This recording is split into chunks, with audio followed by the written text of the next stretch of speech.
Days of the week in Yorùbá. Orúkọ tí à ń pe àwọn ọjọ́ tó wà nínú ọ̀sẹ̀ ní èdè Yorùbá. Sunday, àìkú. Monday, ajé. Tuesday, ìṣẹ́gun. Wednesday, ọjọ́rú. Thursday, ọjọ́bọ̀. Friday, ẹtì. Saturday, àbámẹ́ta. Sunday, àìkú. Monday, ajé. Tuesday, ìṣẹ́gun. Wednesday, ọjọ́rú.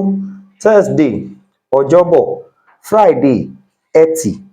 Saturday, àbámẹ́ta. When I was young, there's a song we used to memorize this. Ìgbà tí mo wà ní kékeré, ó ní orin kan tí a máa ń lò láti fi rántí àwọn ọjọ́ tó wà nínú ọ̀sẹ̀ nínú èdè Yorùbá. Orin náà lọ báyìí. The song goes thus.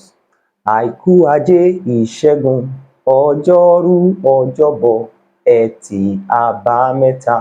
Àìkú, ajé, ìṣẹ́gun, ọjọ́rú, ọjọ́bọ̀, ẹtì, àbámẹ́ta. You can learn this song to memorize this.